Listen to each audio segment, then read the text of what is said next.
All right, so tonight I'm going to go take you through a couple things. What is the master plan of highways and transitways? Why are we doing it? How is it related to complete streets? And some changes in the pedestrian master plan that were approved last year. Where are we in our process? And then we'll talk specifically about the development of recommendations that we've looked at since we started this plan last July. And then we can go to comments and discussion. But the last thing I want to note is that this is just the beginning of a public outreach. After this outreach period, we're going to be working on developing a working draft of the master plan, which we will then submit and present to the planning board. There will be a public hearing in July of this year, followed by a 30-day comment period. And then planning board work sessions in September, maybe extending into October, hopefully with a transmittal to the county council for final review and approval in November through December. It's a very short time frame for the entire process. However, this is really a minor technical update to the master plan of highways and transitways. So sort of explains why the timeline is so short. All right, so next slide. So the master plan of highways and transitways is really sort of like the repository of all of the county's master plan roadway and transitway infrastructure recommendations countywide. Every time we do a sector plan or a master plan or a countywide functional plan, like the bicycle master plan or pedestrian master plan, transportation recommendations that are made in those documents are at the very end adopted into the master plan of highways and transitways. There is no official document for the master plan of highways and transitways. The current one, it's really the sum of all of our different plans. And my job as the project manager for the master plan of highways and transitways is to do updates when we need to do updates, but it's also to track and keep current the map of our highway and transitway recommendations. And that information is maintained on our website in the master plan of highways page. We have a map book and we have tables for classification, interchanges, transitways, transit stations, a whole bunch of information, which I can go to maybe a little later if people have questions about it. And it's not quite a full-time job, but quite a bit of time just trying to keep track of what are all of these plans that we've made across the county, and all of these many plans, and how do we keep it all in place and keep track of it. So the plan, this used to be the master plan of highways. This plan is now multimodal, and it includes recommendations for master plan right-of-way widths, the plan number of through travel lanes, the plan number of dedicated transit lanes, target speeds, and I'll explain about target speeds a little bit, and the location of planned interchanges and transitway stations. Now, one of the things that happened, and if you could mute your, maybe Dave, if you could help me with that. One of the things that happened last year in 2023, the county council approved bills 2422 and bill 3422, both of which made some significant changes to chapters 49, 50, and 59 of the county code to help transition county standards from a functional classification system to a new complete streets classification system. That translation included some immediate changes that occurred because of the bill, that changed the street type as it was classified back then to something that matches the streets in the Complete Streets Design Guide. Now this graphic here sort of shows the transportation land use context that we've developed as part of the Complete Streets Design Guide. This was really based on a focus on on Vision Zero and trying to slow traffic down, try to provide the ability to design streets for all users. And so at this point, what I'm going to do is I'm going to show a video and actually hold on a second.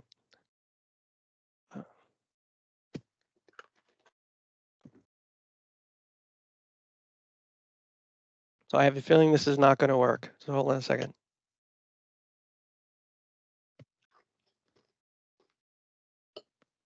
So could you tell me?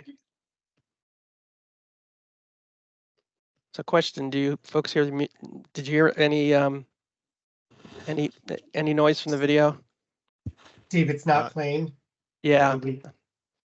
Yep. Yeah, hold on a second.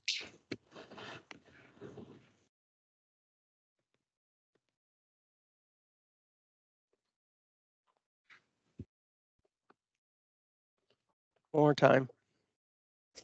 Share, include sound. My apologies. Here we go. Tell me if this one works. County, streets are classified based on their location in the county and how travelers use them. Why do we classify streets? A streets classification represents the county's vision for the street and guides the design of new streets, all to make our transportation system safer and to better serve the public. One way we classify streets is the type of land uses that surround them. In other words, the land use context. As shown here, looking left to right, from downtowns to country land use contexts, the intensity of development decreases as you move from commercial areas to country areas. And the features and functions of the streets in each type of area differ as you move along this scale.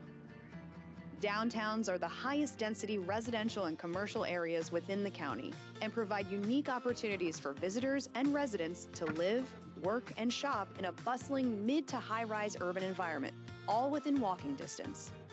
Downtowns include Bethesda, Silver Spring, and Wheaton, and are made up of many neighborhoods, often featuring great cultural amenities, focused public spaces, and are typically linked to the region through premium transit. Town centers are generally made of fewer neighborhoods and fewer, lower, less intense development. Like downtowns, town centers are typically linked by transit, focused on major street intersections, and feature a mix of uses that support higher density, mid-rise residential functions.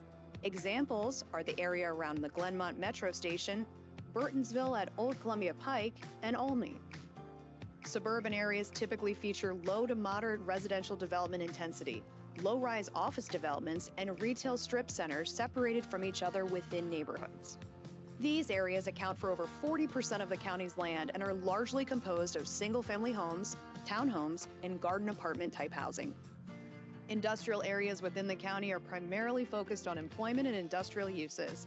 Industrial areas may include light manufacturing, supply and distribution, and servicing professions, among other things. Examples of industrial areas include sections of Littonsville, along Goody Drive, and in the county's Air Park area. Country areas are the least dense portions of the county, with low-intensity, single-family residential development, agriculture, and naturally forested hills and stream valleys. The country type accounts for over half of the county's land area. Street classifications are also assigned based on their street function, which is described on a scale of more or fewer intersections and driveways. Streets are the most common street type within the county and are intended to provide local access to property and circulation within a small area. They have 2 lanes and intersections, and streets tend to be closely spaced. Connectors are 2 to 3 lane streets that typically provide connections between local streets and boulevards. Connectors are generally present only in suburban and country areas. Boulevards are 4 to 6 lane roads with medians that carry medium distance trips between activity centers. They are intended to be tree-lined thoroughfares that encourage multimodal travel. Highways are 4 to 8 lane, high-speed roads that carry longer distance trips between activity centers in Montgomery County and surrounding jurisdictions in the DC region. Learn more about street classifications in Montgomery County by visiting montgomeryplanning.org/complete streets. All right. So what I do want to point out is that we have all these videos on our Complete Streets page, which there is a link, and not just in this presentation, which I will send out to people after this meeting, but in addition, we have shorter videos that demonstrate each of the street types. These street types, with the exception of one of them, are described in a lot of detail in the Complete Streets Design Guide, which you can view and download on our website. The one street type that is not described in detail was a street type that was added by the County Council when they passed the two bills that I mentioned previously. That street is called an area connector. In many ways, it's very similar to a neighborhood connector, but has a lower target speed. And so this, I'm going to go back to the slideshow. So there's a lot of information on this, and I think just the important part of this is that, a lot of the impetus for the change to the master plan of highways was to really bring these street types and the focus on, really focusing on a Vision Zero focused approach to making our streets more walkable, more bikeable, and more practical, and really trying to accommodate all modes. So one of the things that also happened in the last year, the pedestrian master plan was approved. And as part of the pedestrian master plan, there were some changes in area types. This is a map showing sort of before the PED plan on the left, and then with the PED plan on the right. And it's a little hard to see, but the gray areas are suburban areas.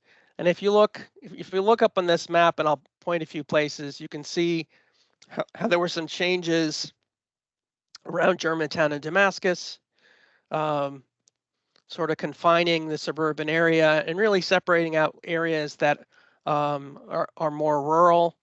And the same thing happened down along the Potomac River here in Potomac. Just some minor modifications. There were some changes in Olney, I think actually to expand the suburban area a little bit. A little hard to see at this scale. But it is a part of the master plan of highways and transitways because this the PED plan identified, I guess, the following areas. These are areas identified in pedestrian master plan. We have downtown areas, which are the for folks who have been following planning master plans before. They were a lot of these were typically the metro station areas, the urban areas that we had before, Bethesda, Silver Spring, Wheaton, White Flint, and Great Seneca is actually a new one. We then identified another urban area type, which we call town centers, which is I think consistent with the video that you saw. It's a less dense urban area, and we have 44 locations identified there. And then in addition, we identified industrial areas. It's not something that we had in the master plan of highways and transitways before, but we have had industrial streets. So the need was felt to really pull that in, because certainly design considerations on an industrial street within an industrial area could be quite different, because you really need to consider larger vehicles for goods movement. So these areas are now will be adopted or have been adopted in the master plan of highways and transitways. And they have been used when we've been looking at the street classifications around the county. So where we are right now today, we started this project. I think we unofficially kicked it off probably like in July, but we developed the scope of work and presented it to the planning board in September of last year. And then we've been working on our initial engagement was really working very closely with the Department of Transportation. We developed a technical advisory group between the DOT and planning staff, and we worked very closely in looking at a lot of the technical issues related to the complete street types, the pedestrian master plan area types, um, and in a few cases even some things related to the the approved general plan Thrive Montgomery 2050. So we are now at this point where we're presenting our recommendations. We definitely want public feedback, but we also have a series of activities that are going to take place afterwards, and we're also going to that's going to be different opportunities to get public feedback. So as you'll see on this, our next step is to develop the working draft of the master plan, which planning department staff put together, submit to the planning board. There will be a public hearing for that taking place in July. There will be a 30-day comment period as part of that public hearing. Then there will be work sessions and the development of the planning board draft through the rest of the fall, and then hopefully moving on to council approval and adoption by the end of the year.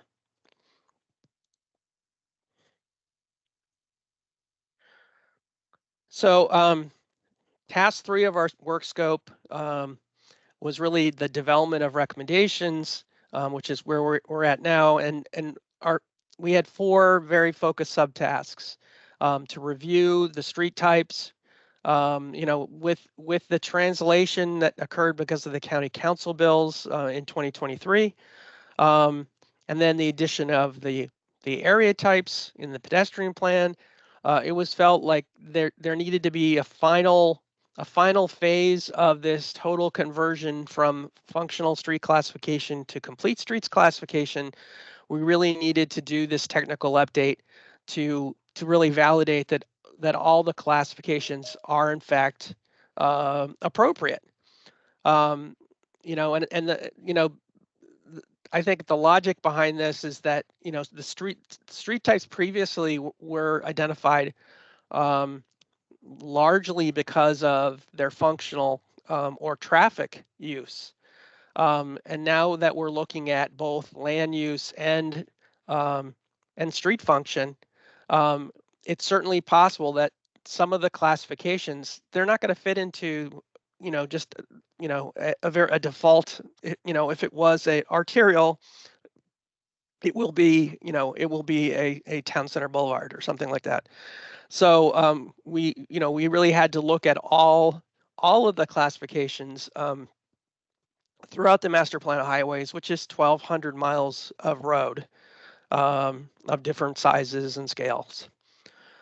We also we are scoped to review target speeds that had been master planned from previous master plans and identify gaps in our current master plan of highways network where we didn't have target speeds master planned. And certainly because of the tie-in with the complete streets and Vision Zero, speed is an extremely important component of achieving Vision Zero.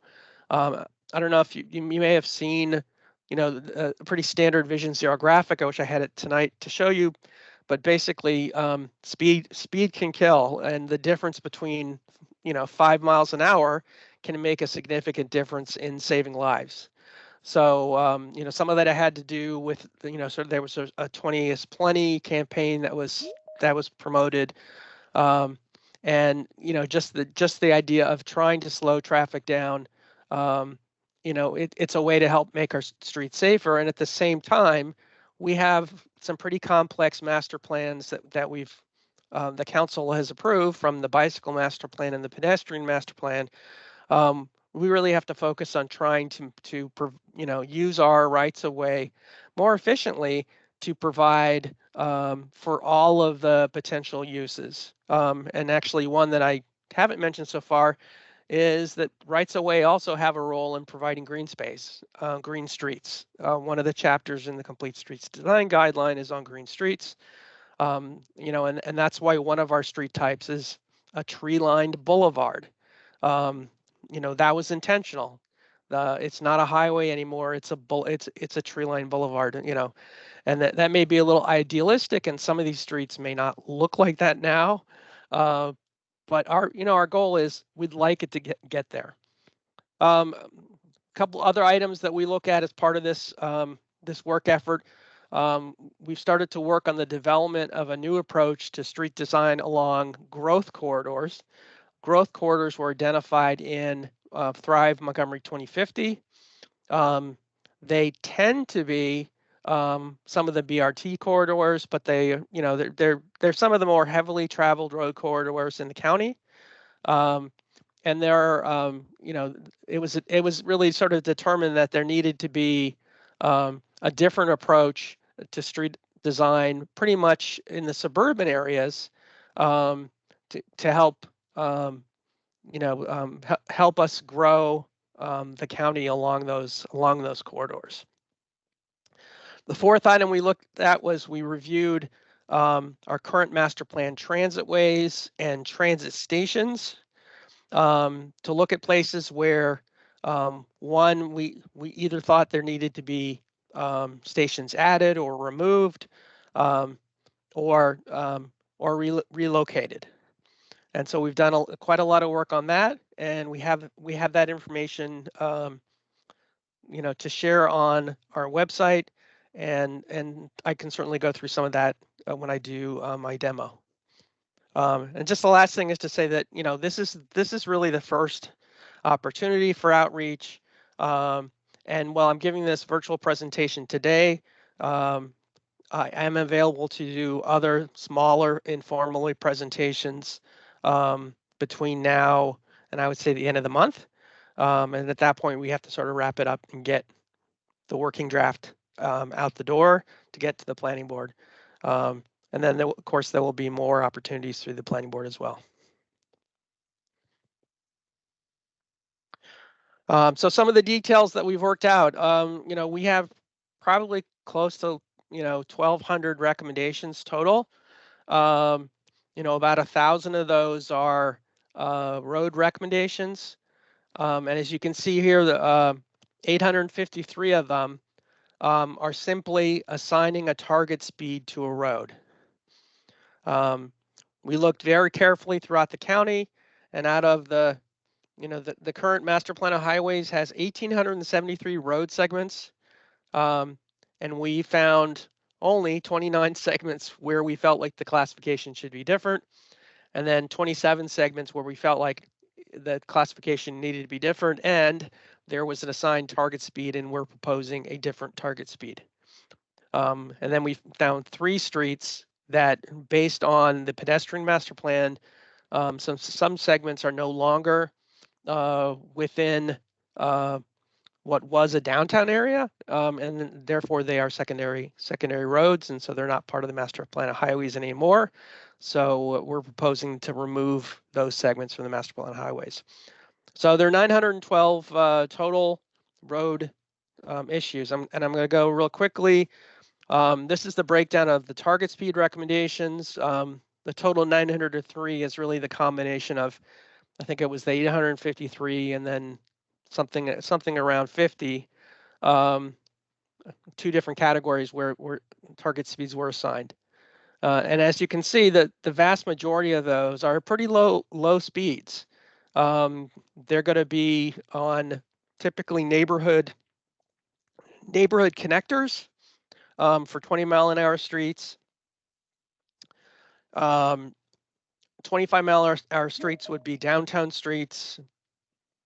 town center boulevards, downtown boulevards, and industrial streets.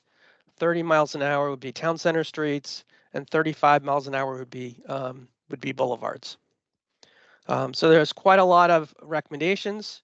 And if you've taken a look at our web map, you'll see that it covers most of the county with a lot of places, and it's going to increase the coverage of target speeds from essentially a little less than 50% today to about 99.5 or more percent.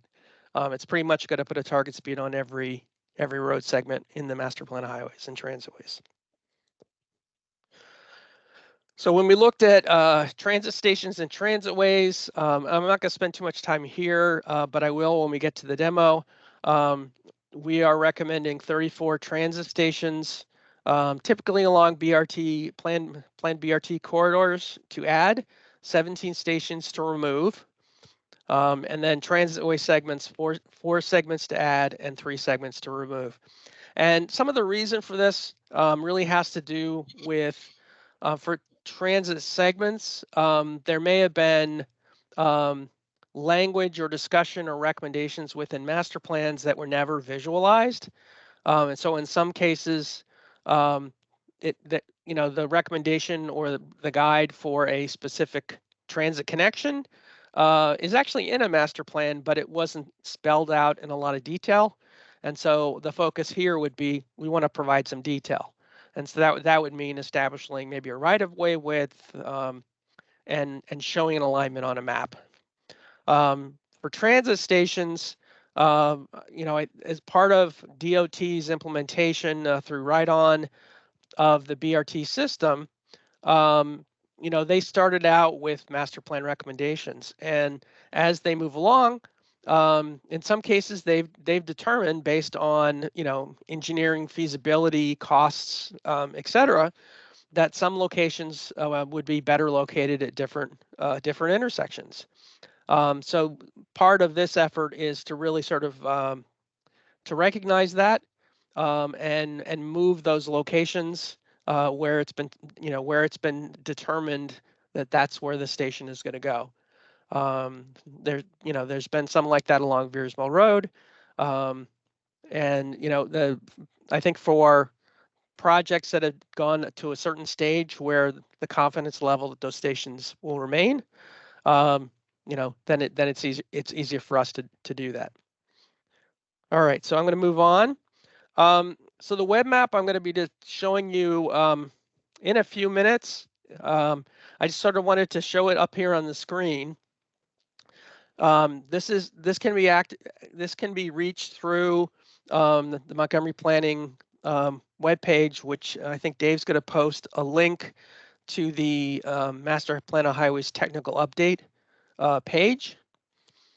And there's a section where you can just launch web map. And this map contains, it's a little complicated, but the blue banner shown at the top allows you to toggle between 3 different maps. There's a highways map, a transit station map, and a transitways map. In addition, there's an about button, which will give you just some background information on how to use this map and what we're trying to present and what kind of information we're trying to obtain from the public. The map tools are shown in the light blue banner, and they include a filter, a legend box, a layer box, and a map overlay box. And you can click on each of those, and it gives you different options for what to display. And again, I can show that. I can go into that a little bit in a few minutes. Next, the purpose of this map, the key thing is we want to get public input. So you can scroll around the map. You can select any roadway link within the county roadway system. And once you select it, this black area on the left will come out with some information. You'll be able to scroll down here and you'll be able to look at what's being proposed. And then if you like it or don't like it, you can then, in the comment box here in the lower left, you can then come in, you can put your name if you want, or be anonymous. You can write your comment. The comment is connected to the road link that is selected. You click send, and that information goes into a database that we will retrieve at the end of the comment period. So that I just wanted to do that real quickly so that when we get to it, you have an idea. There's a lot of information on here, and you know, if folks are having a hard time later on actually using this, people can call me anytime, and I'd be happy to help them go through it and you know, use it. All right, so moving on. As I mentioned, you know, this is our schedule, and you know, the deadline for comments on this current outreach is the 15th. Difficulty.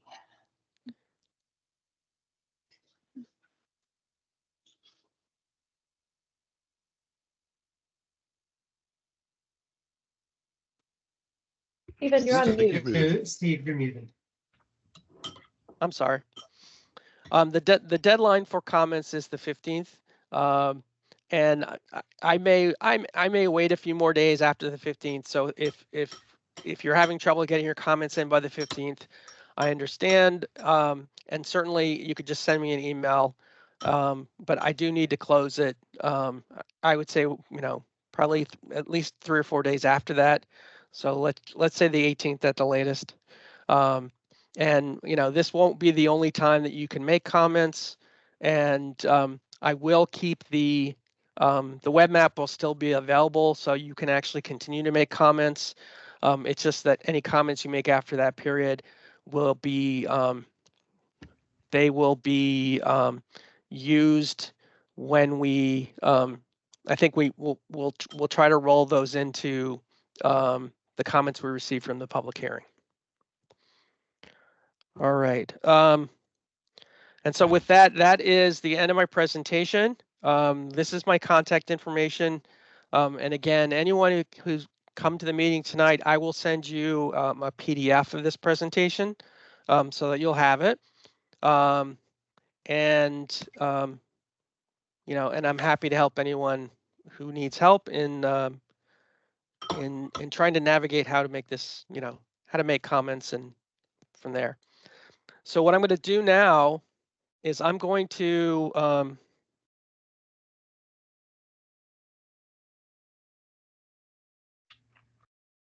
go to the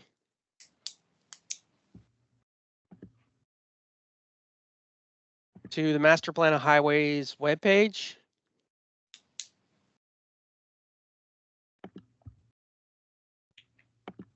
Which I'm hoping folks are seeing. Yep. Okay. So they're actually this is a sub page of the overall Master Plan of Highways and Transitways. And you know, I just sort of want to point out that on here you can look at the existing Master Plan of Highways and Transitways. There's an online map. For folks who like more hard copy maps, this takes you to another page which has a map book, a classification table, interchange,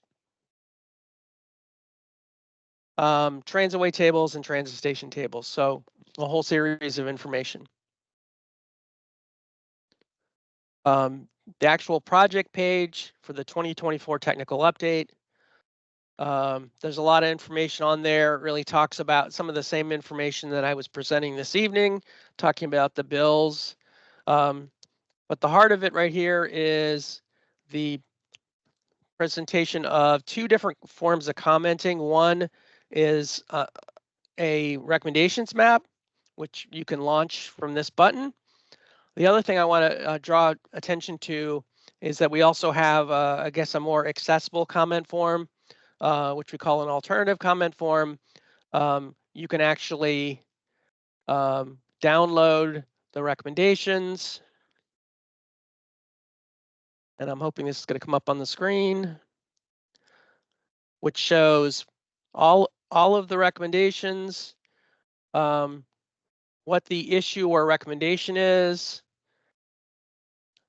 what the existing classification is, if there's a recommended classification, and then what the recommended target speed is.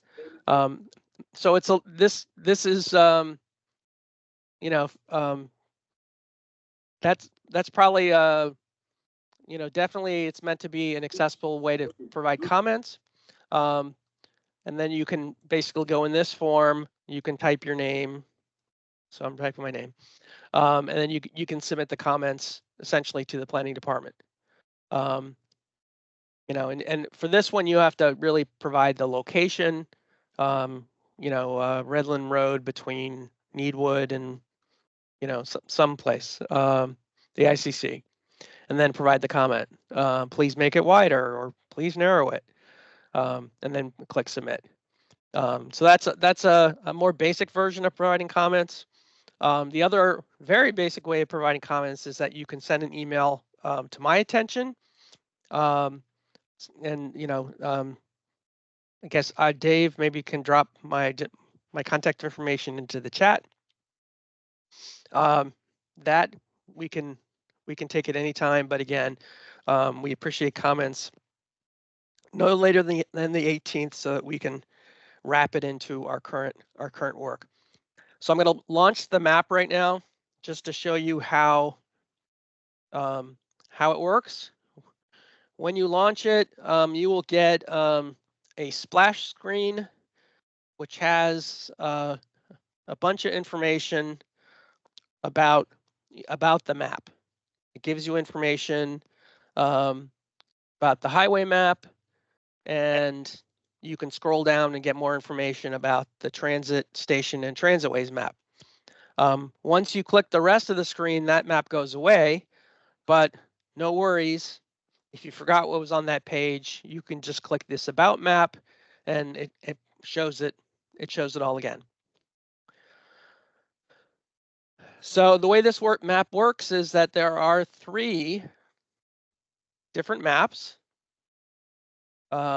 showing the different recommendations. And again, so we have Transitway recommendations, and you'll notice the legend is different. And again, you can click on a particular transitway, which in this case, it's the ICC, Bus Rapid Transit. And the reason here is Legacy Transitway, better service by commuter bus service. So the proposal is to remove it because one, it was not part of the 2013 countywide corridors bus rapid transit plan. And so that's one of our recommendations. We also have some recommendations to add transitways. Montgomery County planning meeting, and I'm just connected. Hello? I think someone was just off mute. Go ahead. Okay, all right. We also have transitways that we're proposing to add. And here's one example. This is US 29 extended.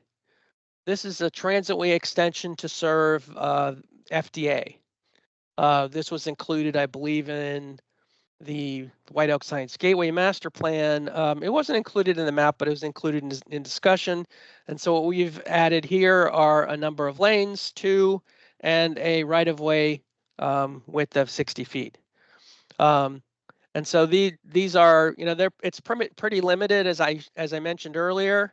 But you can look at existing transit routes, and you can look at the ones where there are proposed recommendations, which are shown in color. And for any of those, you can provide comments. You can click on the Virutal BRT, and you can say, I love this service, or I hate this service, never build it. So, the sky's the limit of what you can comment on. But, please try to keep your transitway recommendations on the transitway page and transit station recommendations on the transit station page, etc. Transit stations, the same way. It's a little redundant, but it was a different set of data, so we had to show it this way. But you can see the legend. Blue is to add, red is to remove. And in most cases, most of the transit stations that were master planned were not changing. But in some cases, in collaboration between DOT and planning, sort of a decision or agreement has been made that relocation of some of these locations. And I'm sorry, could you please mute yourself?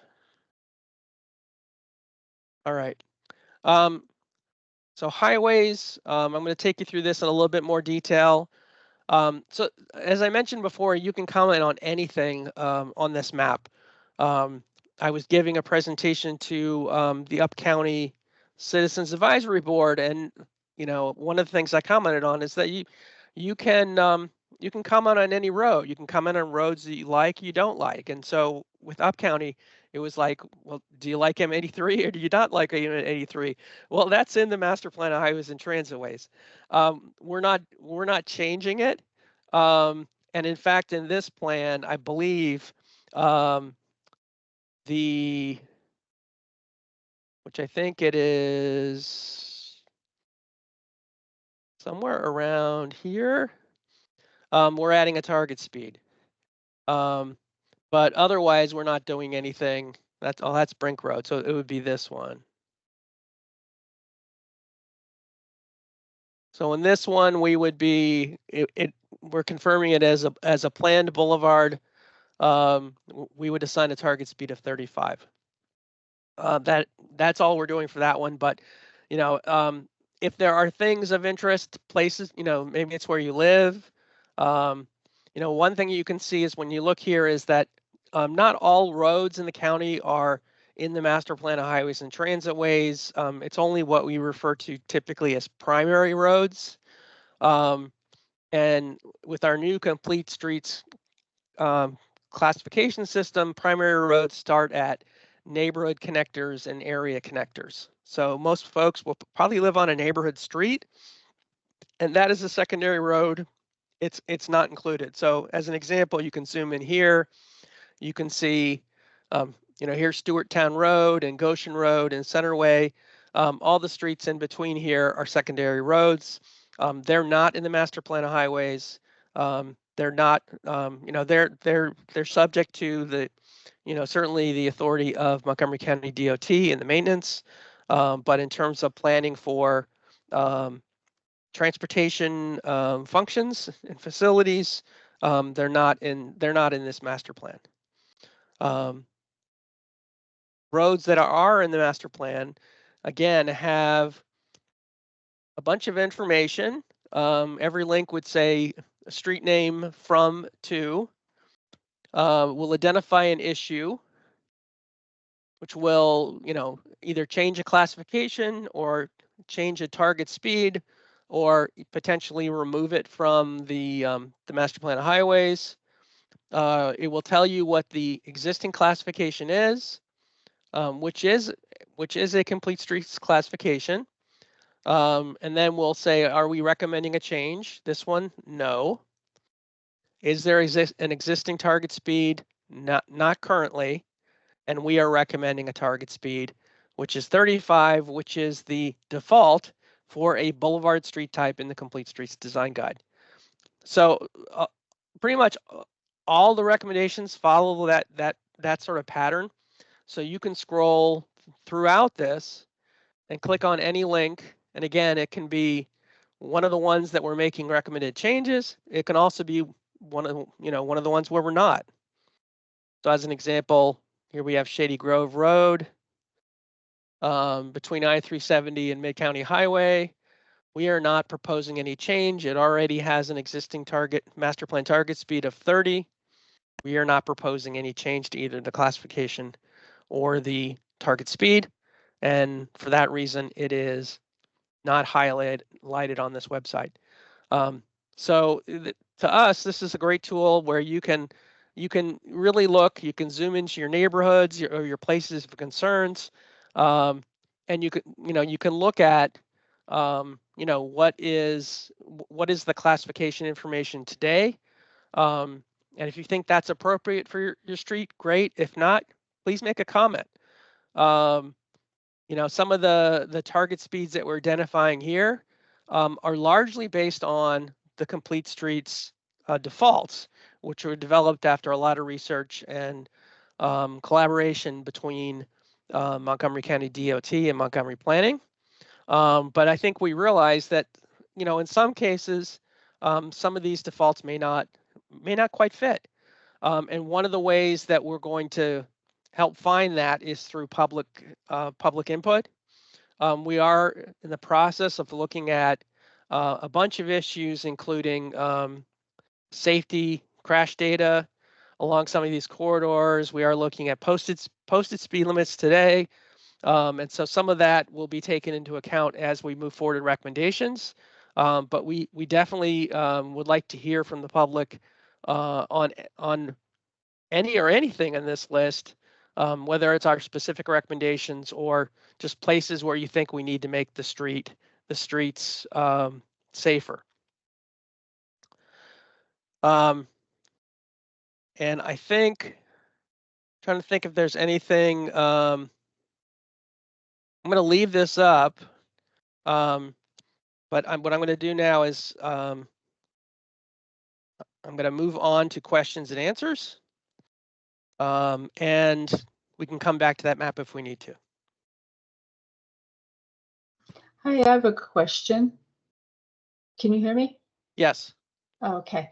Okay. Could you clarify what you were saying, that this master plan of highways and transitways will not be called, is not going to be master plan? It's going to have a different name, and it's actually not a single master plan, but it's a combination. Okay. Yeah, yeah. So I may not have explained that as well as I could have.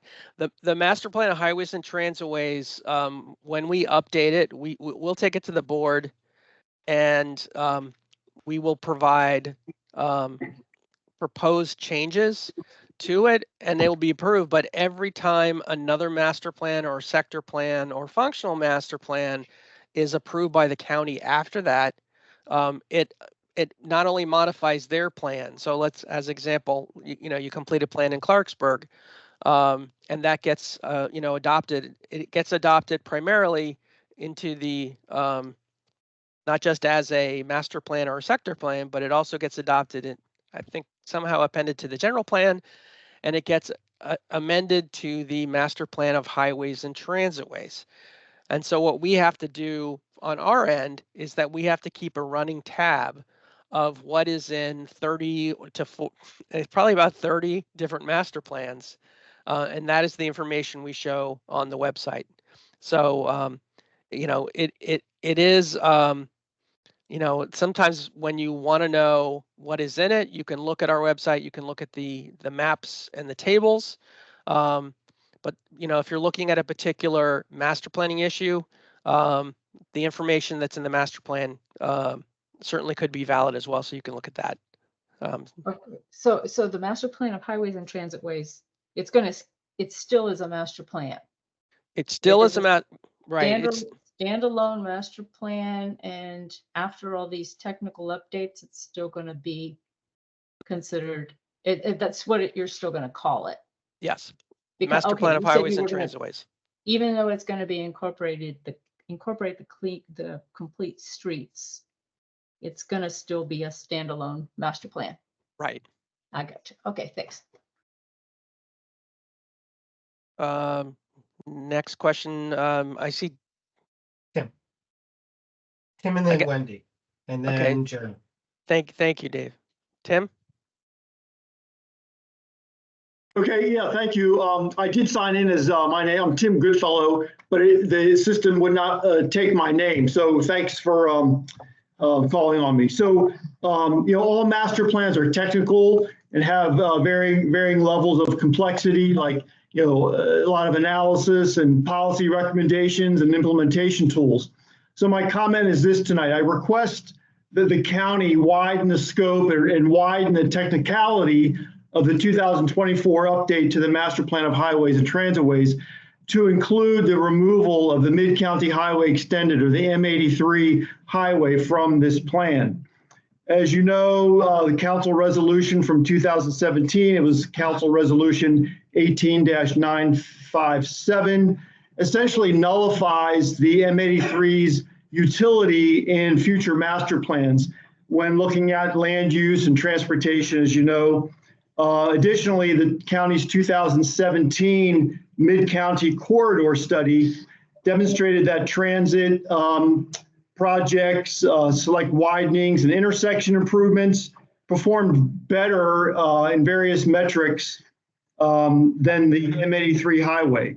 So that's my comment. I'll be submitting those in to you, Mr. Aldrich, and on the website. Thank you. Thank you. Next, Dave, you said Wendy? Next is Wendy, and then Jerry. Yeah, thank you for the presentation. This is really interesting information. And I put a question in the chat about what it means to assign a target speed, and I saw that David answered it, and I just had a follow-up question. So if the target speed is not the speed limit, and it's the vision for the ideal speed once all factors are taken into account, what is it that the master plan then does to try to achieve that speed? You're selecting a speed, say 20 miles per hour, 25 miles per hour. Are there parts of the plan then that try to affect the factors that get that speed? Does that make sense as a question? Yes, it certainly does. So actually, it is a joint responsibility of. I mean, it's primarily when we talk about design, that is the responsibility of Montgomery County DOT or the State Highway Administration, depending on who owns the road. One of the things that that Montgomery Planning has jurisdiction over is planning authority for site development and mandatory referral review for public sector projects. So what we do is when a development comes in, we will work with the developer and try to achieve, as part of their improvements, that the street frontages in front of their development will incorporate the recommendations from the Master Plan of Highways and the Complete Streets Design Guide. Similarly, for public sector projects, the same tools would be used by the planning department to, I guess with mandatory referral, it's really just advisory. But I think the clear thing is that we're trying to provide, here's our vision of what we'd like to see on particular roads. And if it's a mandatory referral for DOT, they're usually with us on that because we adopted the Complete Streets Design Guidelines together. And with SHA, it's a little bit more of a hard sell, but honestly, in the past couple years, SHA has been working really hard to adopt, their Vision Zero philosophy and their Complete Streets philosophies, and really try to help improve safety throughout the state. And they've done some incredible things. They've lowered some speed limits on some roads like Georgia Avenue, way beyond what I think I ever expected them to do. So, this is a tool to help us achieve the goal of designing our streets for all modes and slowing traffic down.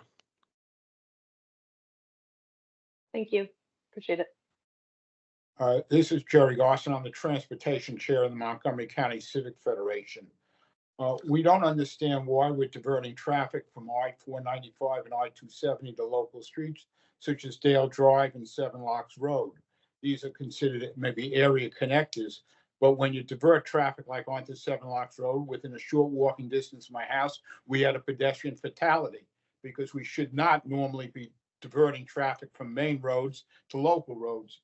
We've seen in the master, I really want to thank you for sending us the master plan of highways dated 1967. And we saw that 2 bridge crossings over the Potomac have been deleted.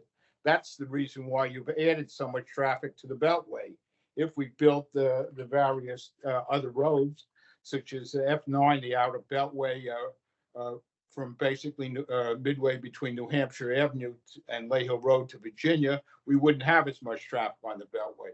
We also didn't build the F11 from Virginia, a new bridge over the Potomac River near Edwards Ferry Road, and with all kinds of exits on the northern part. These two bridges are missing.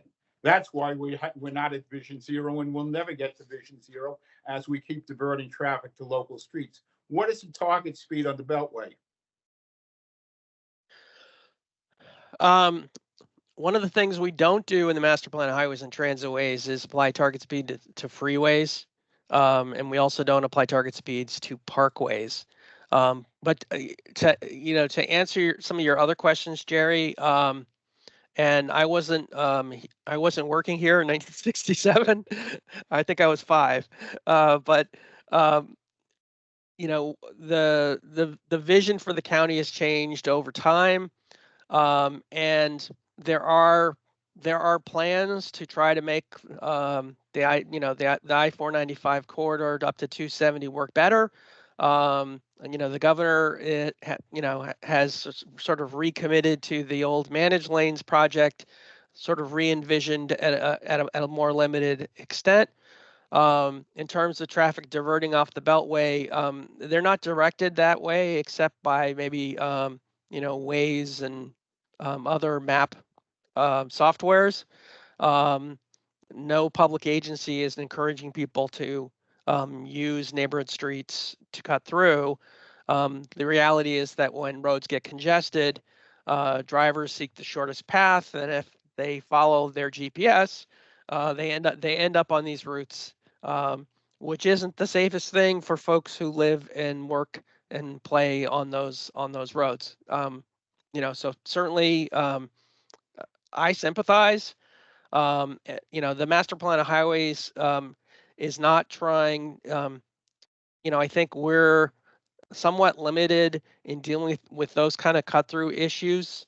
I think the street treatments that are proposed in the Complete Streets Design Guide are focused on slowing traffic down, and that could help to make that street less desirable as a cut through. Certainly if traffic calming devices in the future get installed. But one thing that is currently somewhat missing at the DOT level is really a coordinated traffic calming plan and approach to implementing complete streets. Complete streets are now, there's a lot more ability to do traffic calming, but currently the county doesn't really have the county DOT doesn't have an official way to actually implement traffic calming except in response to neighborhood petitions. And DOT is currently working on that, looking at revising some of their county regulations. And we're hoping that we can come up with a plan for trying to slow traffic down on streets where people should be, where we don't want these activities to occur. And short of, turn restrictions and full out prohibitions, which I know have been done on some streets within the county. They're generally difficult to enforce because you put up a sign and then you need to assign police to monitor it. Whether we have the ability to do that at more locations than we already have, I'm not quite sure. But I think the issues that you talk about with 7 Locks Road or Dale Drive, it is a concern and will continue to be a problem. But we hope that some of the elements from this technical update will help to address that. Well, 2 more bridges over the Potomac would definitely help, taking the traffic off of 7 Locks Road and speeding up the Beltway. I mean, when you start eliminating roads and keep adding people, they want to add another 200,000 people. And if you look at what the population was in 1967, it's way more than it was then. And without adding any lane miles of freeway, you've got a problem. And we've seen that everyone keeps talking about bus rapid transit. We have a bus known as number 101, which runs on 355 from the medical center up to Lake Forest. We see it has a grand total of 902 riders per day for 106 trips. That means about 451 people theoretically are using it per day. Why are we spending billions of dollars or hundreds of millions of dollars on BRT when we get such low ridership? We also see on the 29 Flash, which is supposedly, again, a higher speed bus route, we see less than 10 riders per bus. These buses are using diesel, they pollute enormously, and we have to start realizing that probably about 95% of the people in Montgomery County use cars for going places. We see on the Beltway, we have peak traffic crossing the American Legion Bridge on Saturdays. They have this idea of people going to work downtown DC, and nowhere in this master plan of highways do I see anything when they're discussing when will DC flood and DC will have to be abandoned and the red line be given up. And we see the ridership on the red line. If you look at the most current data I just have for February, I don't have anything for March on there. Hey, Jerry. Yeah. Your comments are very much appreciated. But in the interest of time, I think if you could just wrap. Study to show the people the real data. We don't seem to want to show how many riders we have on each bus. We keep saying we need BRT. We won't give transit data, which is readily available. And all this should be in any discussion on the master plan of highways so people can have real data to look at, not these imaginary theories. Okay. Well, we're gonna move on. I think Wendy had her hand up. Jerry, we heard your comments. I would say, just in closing, this is a very limited update to the master plan. We are not able to look at adding new streets, removing streets as part of this update. It's simply a translation really from an old functional highway classification system to the new complete streets approach. It's very limited, but maybe we'll see if Wendy, I think you lowered your hand. But Dave, before we do that, I just want to say that any comment is certainly appropriate as part of this. So I encourage you, Jerry, Mr. Garson, to make your comment. You can select the American Legion Bridge as a link and provide your comment, or you can simply, you do very well at putting it all together in a letter. You can just send that to me. And that will be part of the record, and that information will get to the planning board, and that information we'll look at. Our ability to actually put that in the plan may be limited, but any information you share, I mean, this is not the stand-up time. There will be a much more visible time where you'll be able to stand up in front of the planning board and say the same thing, probably more effectively, because they're not here today. We will have a recording of this, and we will be providing this to the planning commissioners as well. But whatever you say here today, you probably want to say the same thing or more when we have the public hearing in July. So anyway, we always appreciate having you involved in our projects, and thank you. And I guess we'll go to the next question. I want to make one comment. Okay. I did testify for building the ICC before the planning board, and most of the people said it wouldn't be a success. Well, right now we're actually having beyond its capacity, because instead of the speed being 60 miles an hour, I've been on it recently, and I've only been doing 52 or 53 miles an hour, which means we're probably not even reaching its target speed. I think you're right. It has been a success. All right. So moving on, do we have any more questions?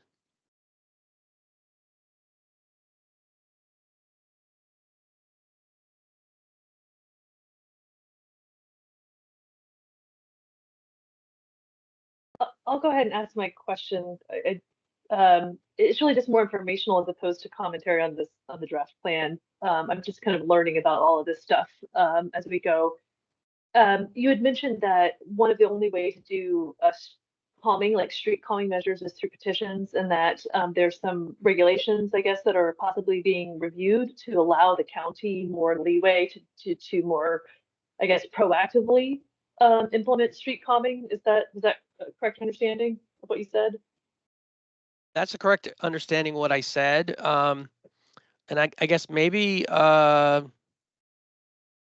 we do have a member of Montgomery County DOT online here. Andrew, do you want to talk Right. to this? Hello. Yeah, Yeah. and Andrew, and I just had a follow-up question if that were correct. What's the way to support that process? Yeah. So right now it's really just on my plate. We're updating the regulations. Well, I'll step back. So when Complete Streets was approved about a year and a half ago, we went through then code updates, which went into effect a little over a year ago. And now what comes next on the heels of code updates are the regulations updates. And that's what I've been working on, and I'm hoping to get that done in a few weeks.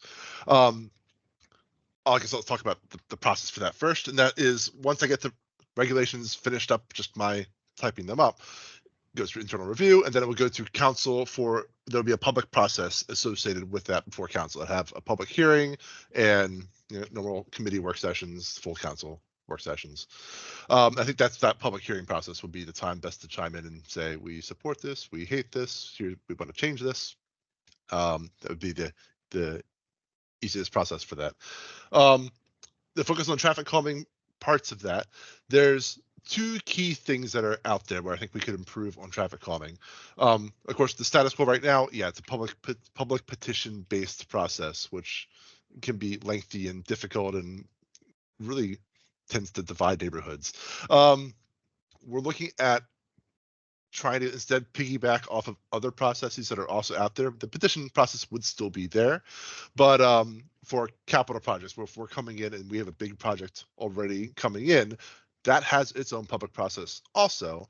And then if we're doing those capital projects, we could include traffic calming as part of those projects. And then the public process with that whole project would also be looking at the traffic calming, where we can't do that today. We would have to build a project, not included traffic calming, and we'll have to then have a separate traffic calming public process today. And actually, I should clarify, this is speed humps specifically.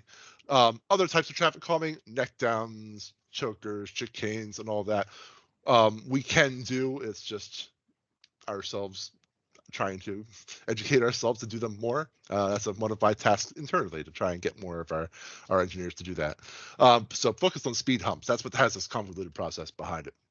So yep. I think there's agreement on getting the capital project part of that, but then there's another piece of new developments and trying to get them to also bring traffic calming in with their developments, where it would piggyback off of the development review process that goes before the planning board.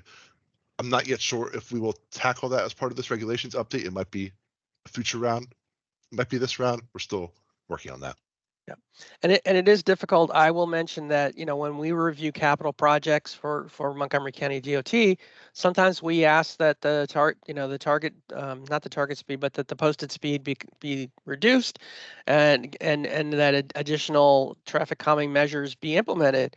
The problem is that by the time the project is budgeted, it does not include those traffic calming measures. So it can be difficult to get that in. We still make that request. We put that in our staff report for the planning board's consideration, and they often agree with us, and they'll make that request.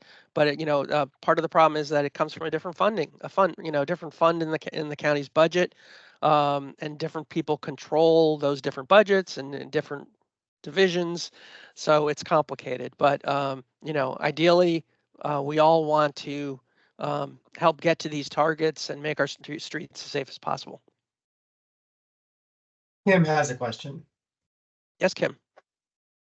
Yes, I'm just a little confused on the process. You're saying that you want our input, but where does that fit in? Are you going? I mean, does it all? When we add our comments, does it all go to the planning board, and then we need to go to the planning board to testify because it has more weight in front of the planning board?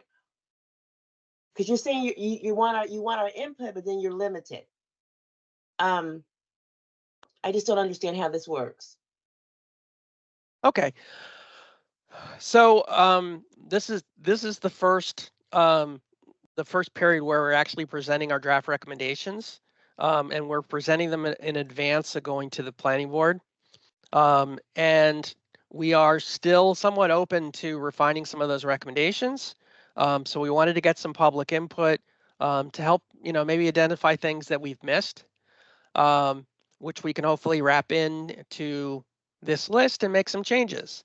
If we're not able to do that, recommendations, comments that are made on this current set, that information will be included with our working draft and what we submit to the planning board. So the planning board will see these comments, and in addition, there will be a public hearing, and there's additional opportunity to provide comments.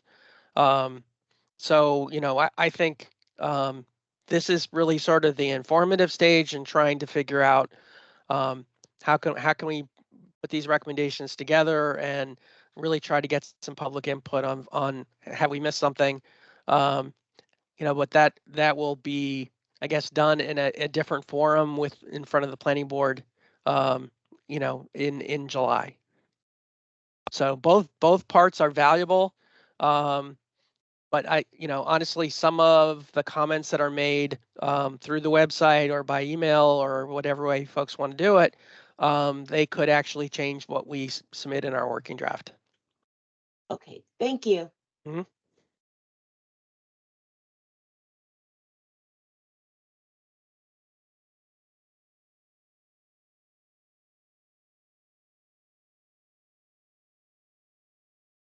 Hi, this is Wendy again. I realize that probably you guys have nothing to do with enforcement, but I'm curious if you could just talk about that a little bit, how enforcement for like traffic calming and target speeds, I guess speed limits, which are different, but like, could you talk a little bit about how you guys think about that and how that affects what you do? You mentioned it a little bit, but I'd like to hear a little more.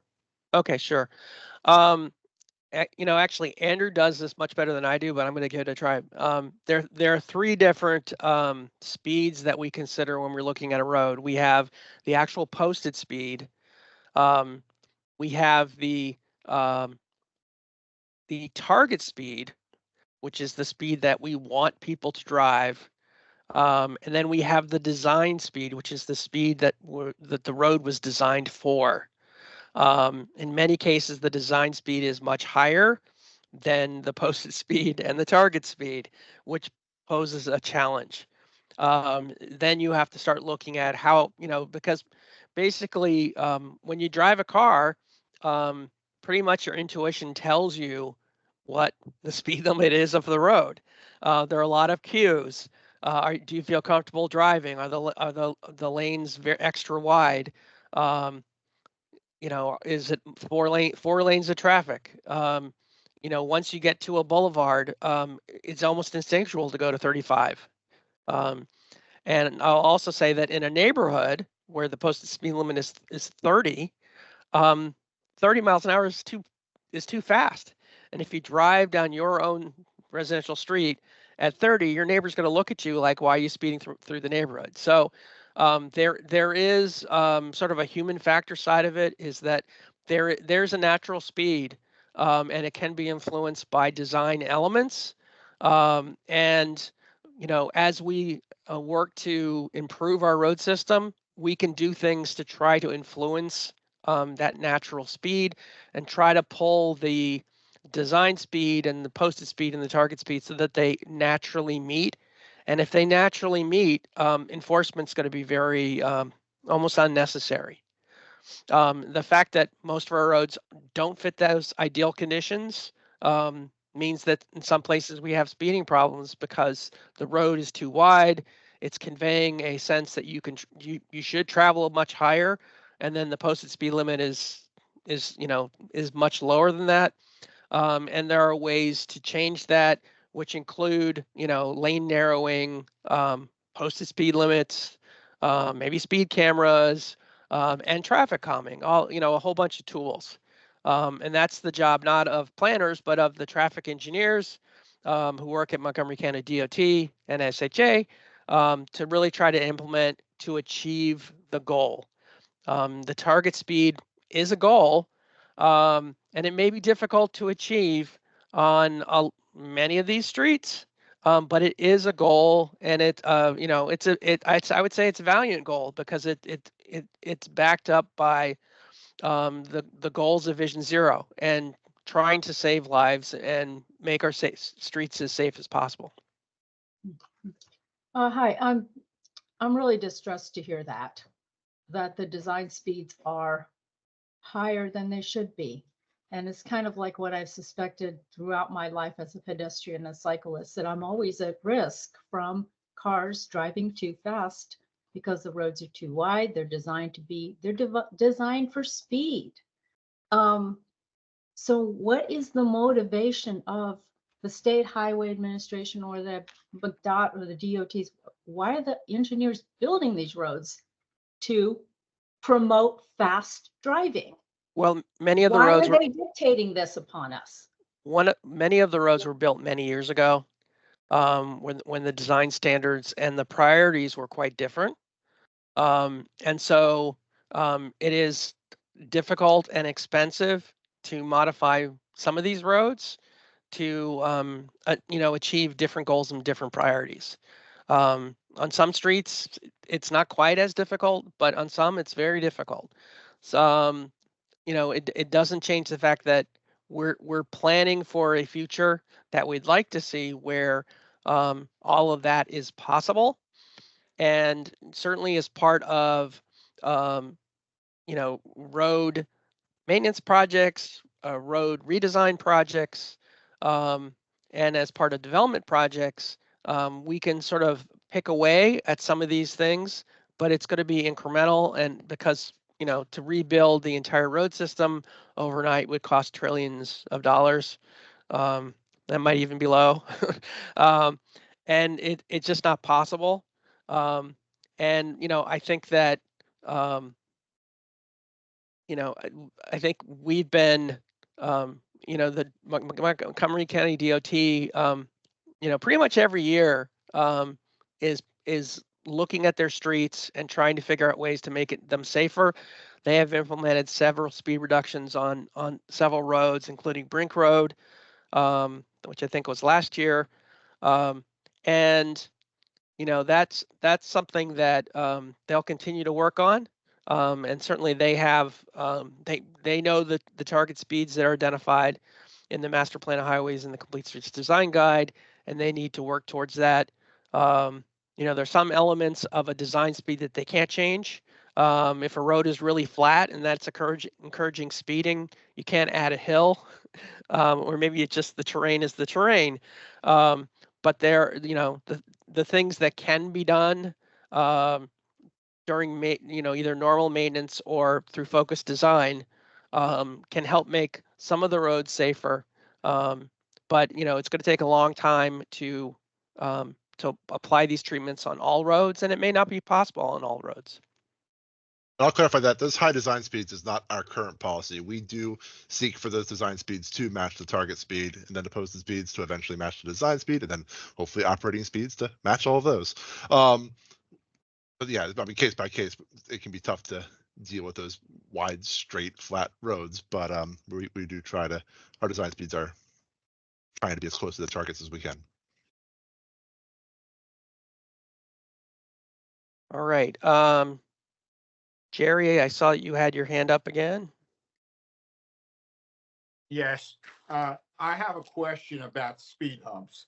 We put speed humps shouldn't really be within 200 feet of a stop sign or a red light, or which could be a green light or whatever. Because what happens is you divert so many people. They're looking for speed humps, they're looking for speed cameras, they're looking for red light cameras, and they forget to look for pedestrians. You have so many things that they're diverting. And what I've seen on Seven Locks Road one day, a fire engine was trying to get through at Bradley Boulevard and Seven Locks Road, which is only one lane in each direction, and no one would go through the red light because they see their cameras there. They're really traffic cameras, but they're not speed cameras. So no one, or red light cameras, so no one was willing to yield to the fire engine. I mean, you're creating so many diversions, and I don't understand why we have speed humps within 200 feet of an intersection that has a stop sign, other than to divert people's views or eyes from the road into really stop looking for pedestrians. Okay, well, thank you very much. I mean, I think that the traffic calming issue is likely to be something that's discussed at the planning board and maybe even at the council.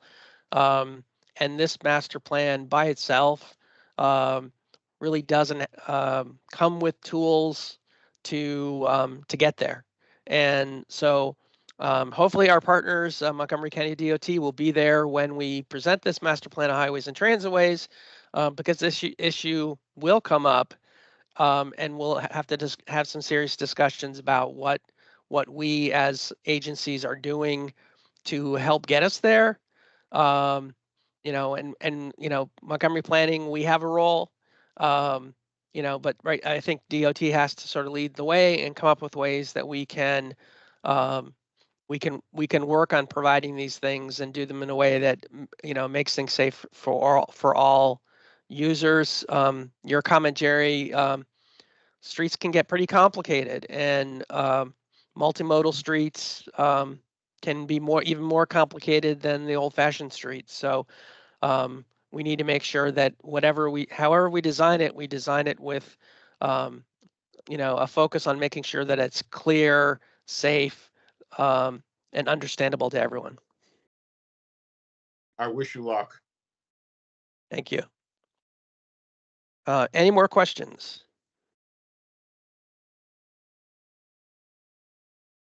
Hey, I just wanted to say thanks a lot for doing this. This is really, really hard, and I appreciate y'all taking this on and working through it. Well, thank you very much. And what I'll say sort of in closing is that if you're a member of a community group or an interest group or whatever, and you want me to give a presentation or even just go through some of the issues, or give a demo of the web app, I'm happy to do that anytime. I probably need to limit my time to less than 30 minutes, but I'm available certainly for virtual meetings, and depending on my schedule, maybe even an in-person meeting or two. What I'm going to do at the end of the meeting, this meeting is being recorded. It will be posted on the website. And everyone who attended this meeting, I will send you a PDF of the presentation. I thank everyone for coming tonight. So thank you very much. And I hope to see all of you folks at the planning board when we present the working draft later this summer. So thank you and good night. Thank you. Take care. Thank you. Good night.